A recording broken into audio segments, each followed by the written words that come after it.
अशिक्षित है, लेकिन अशिक्षित भिक्षु बहुत अच्छा से काम कर रहे हैं देहातों में जाकर। और भी भिक्षु संघ का जिस तरीके से संगठन होना चाहिए वो हमारे उपासकों को दिखाई नहीं दे रहा है कि भिक्षु संघ का संगठन बहुत अच्छा है। ऐसे उपासक नहीं बोल रहे हैं। उपासक बोल रहे हैं कि बोधगया, सारनाथ, कुशीनगर, लुम्बिनी, ये जो महापवित्र स्थल है, यहाँ ऑल इंडिया भिक्षु संघ का बहुत अच्छा से बुद्ध विहार होना बहुत जरूरी है।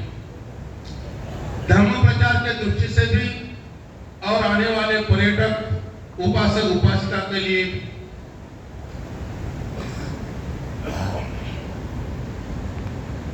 बहुत कम भिक्षु हैं जिन्होंने इन पर्यटक स्थलों पर बुद्ध विहार बनाकर रहने की कोशिश करते हैं। अभी ऑल इंडिया भिक्षु संघ का जो बुद्ध विहार है, वो बुद्ध विहार की तरक्की इतनी बड़ी होना चाहिए था कि वहां करीब करीब 500 भिक्षु रहने की सुविधा होना चाहिए।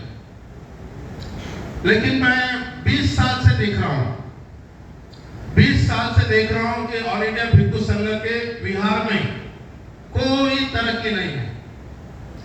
इसका मतलब है कि ऑल इंडिया भिक्षु संघ के भिक्षु लोग उस पर ध्यान नहीं दे रहे कि बुद्ध गया का विहार बहुत बढ़िया से होना चाहिए। 500 भिक्षु रहने की सुविधा भी होना चाहिए। 500 आने वाले उपासक उपासिकाओं के लिए रहने की भी सुविधा होना चाहिए। लेकिन जो कंस्ट्रक्शन 20 साल से है वो वैसा ही है, उसमें कोई तरक्की नहीं। हो सकता है हमारे अध्यक्ष महोदय, हमारे सचिव महोदय, महासचिव महोदय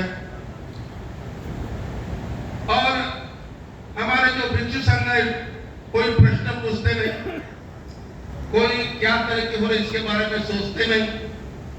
अभी मैं अकेला विश्वदानंद बोधी बुद्ध गया में जाकर 4 गुंठे जमीन पर बहुत बढ़िया से 200 लोग रहने की सुविधा तो कर पाया।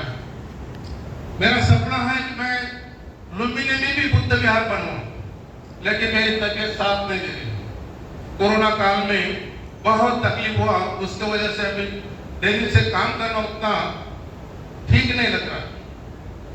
फिर भी जो काम हो रहे हैं बोधगया का, औरंगाबाद, बुद्धलेनी का, पवई का, वो गतिमान है, तरक्की करे। हमारे शिक्षकों को ताकत से काम करने जा रहे हैं।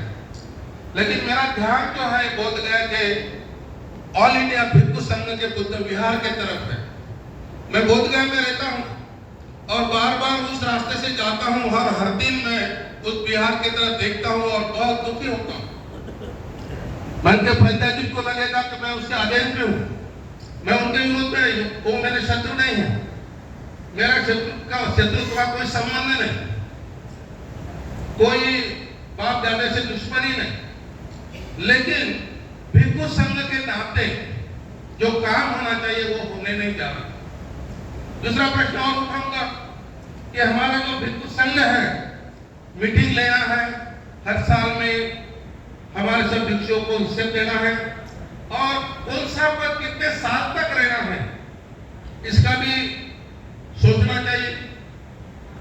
जैसे बीटीएम सेल में होने जा रहा है कि बीटीएम सेल में एक आदमी को चुन के लिया कि 10 साल 20 साल उनको पूछते नहीं, वैसे बीटीएमसी हमारा नहीं है। हमारा सब भिक्षुओं का एक संगठन है और हर भिक्षु में ताकत भी है, हर भिक्षु काम कर सकता है अच्छी तरह से। तो उनको एक एक पद देना है, ठीक है। संघ नायक का पद जो है वो सीनियरिटी के मौजूद है, लेकिन ये जो पद है महामंत्री सचिव, ये पद तो हर 3 साल के बाद बदलना है। हर 3 साल के बाद जिसको पसंद है वो ताली बजाएंगे। हर 3 साल के बाद सचिव पद बदलना जरूरी है। अभी हमारे भंते जी प्रज्ञा जी गए 15-20 साल से सचिव पद पे हैं। क्यों भाई, ऐसा क्यों हो रहा है? क्या कॉन्स्टिट्यूशन में हमारे नियम नहीं है? हमारे कॉन्स्टिट्यूशन में घटना है, नियम है, उस नियम के तहत क्यों होना चाहिए? भदंत राहुल बोधी जी है, भदंत गोदीपाल जी महासव है, भदंत खेम धर्म जी है, संगानंद जी है, केवल हाँ में हाँ मिलाकर कैसे चलेंगे? हाँ, तुम्हारी ताकत नहीं बोधगया में रहने के लिए, तो और कोई ताकतवान आएगा। बोधगया में रहना इतना आसान नहीं, लेकिन मैंने अनुभव किया, बहुत सारे तरुण भिक्षु भी हैं कि वो बोधगया का 3-3 साल का कारोबार संभाल सकते हैं। तो ये होना चाहिए। और भिक्षु संघ में कोई आरएसएस का होने जा रहा है, एक आरएसएस का भिक्षु बैनर पे लिखता है कि आरएसएस बहुत बड़ा संगठन है, भिक्षु ने आरएसएस में आना चाहिए। तो ऐसे कुछ भिक्षु आरएसएस के लोग तैयार करने जा रहे हैं, तो हमारे भिक्षु ने सावध होना चाहिए कि भाई ऐसे कौन से भिक्षु हैं जो आरएसएस का प्रचार प्रसार कर रहे हैं। बहुत सावधानी से ध्यान देना। दूसरे लोग अपने धर्म पर कोई भी टीका टिप्पणी हो तो बड़े ध्यान से सुनते हैं और उस पर अमल करते हैं, लेकिन बौद्ध धर्म के बारे में हम उतना सतर्क नहीं हैं। बौद्ध भिक्षु के बारे में हम उतना सतर्क नहीं हैं। हर भिक्षु ने ये अपनी जिम्मेदारी समझना चाहिए कि भगवान बुद्ध के धर्म के लिए, संघ के लिए हमने कुर्बानी किया हमारी जिंदगी। अगर इस धर्म को कोई दूषित करता हो तो उसके लिए हम कुर्बान करने के लिए और कह रहे हैं। इतनी बड़ी हिम्मत, इतनी बड़ी ताकत हमारे सब भिक्षु में होने की जरूरत है। और एक मुद्दा है कि हमारा भिक्षु संघ भगवान बुद्ध के धर्म के अनुसार, संघ के अनुसार हम सब भाईचारा से रहना चाहते हैं। हम सब भाई हैं, बुद्ध पुत्र हैं। फिर कोई भिक्षु कहाँ बीमार पड़ा, कोई भिक्षु कहाँ मृत्यु हो गया, कोई भिक्षु को कोई जरूरत है क्या, इसके बारे में कोई चिंता नहीं होने जा रहा। हमारा भिक्षु का एक बैंक होना चाहिए, उस बैंक में कोई बीमार भिक्षु के लिए फंड होना चाहिए और अच्छे भिक्षु ने अच्छा सा अमाउंट वहां जमा करना चाहिए। क्यों नहीं होने जा रहा है? ऐसा लगता है कि जिसमें धमक है भिक्षु बनने की, उसने अपने खुद के बल पर भिक्षु बनो, लोगों के बल पर नहीं बनने का। कोई तुमको दान देगा कि नहीं देगा ये मत सोचो, तुम्हारे खुद के बल पर तुमको अगर मरने की इच्छा है, तुमको कोई ध्यान नहीं देगा, तुमको बीमार हुआ तो भी कोई ध्यान नहीं देगा, तुम अपने बल पर देखो क्या करना है। इस तरह से अगर होगा तो भिक्षु संघ की तरक्की नहीं होगी। हमने थाईलैंड का भिक्षु संघ देखा, ब्रह्मदेश का भिक्षु संघ देखा,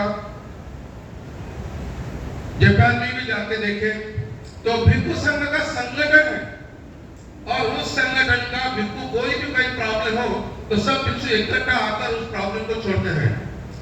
बंदे गोदीपालों के पास में 85 में वर्षवास ने जब थाईलैंड गया तो मेरे कान में प्रॉब्लम हो गया, मशीन बिठाने के लिए डॉक्टर बोले, तो तुरंत कमेटी के सब भिक्षुओं ने निर्णय लेके सबको बोला कि जो कुछ चंदा लगता है वो इकट्ठा करो और एक मशीन खरीद के दो। तो ये भाईचारा है, ये प्रेम है। लेकिन यहाँ तो पेपर में पढ़ने के बाद, व्हाट्सएप पे पढ़ने के बाद मैं बहुत जगह देखता हूँ व्हाट्सएप पर कि कोई भिक्षु कहाँ बहुत सीरियस है लेकिन उसके तरफ कोई ध्यान नहीं दे रहा है। उपासक को लेना देना नहीं, ऐसा बात नहीं, लेकिन उसके रिश्तेदार ही वहां जाएंगे।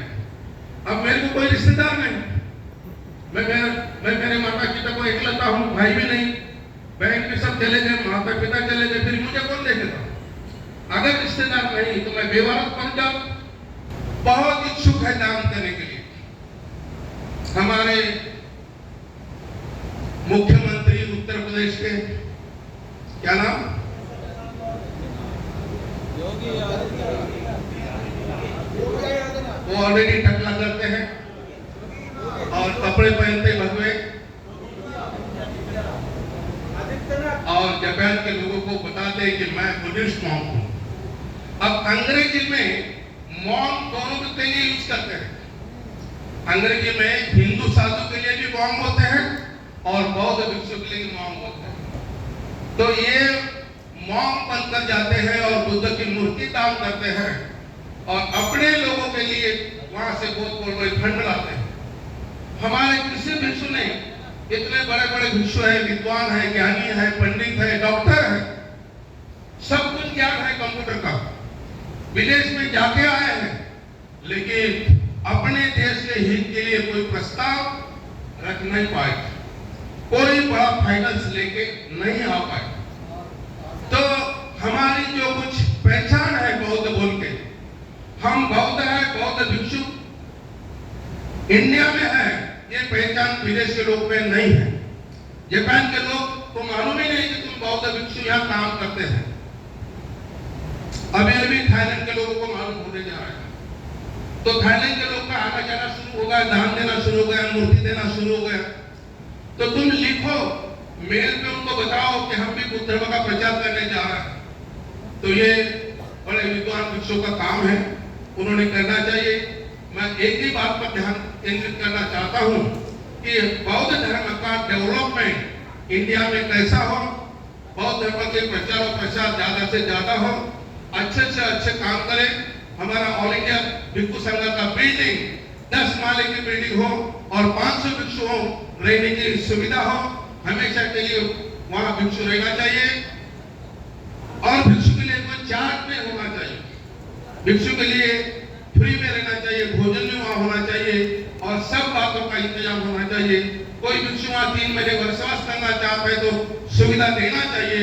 इस सब बात वहां होना चाहिए। इसमें प्रोग्रेस की बात है, उन्नति की बात है, विकास की बात है, तो इसकी मक्तेदारी नहीं है। जल्दी से आने वाले मीटिंग में इस पर ठहरा हो जाए और परिवर्तन हो जाए, बदल हो जाए। हर एक को काम करने की इच्छा है, काम करने के लिए सुझाव किया जाए। बहुत धन्यवाद। मंगल।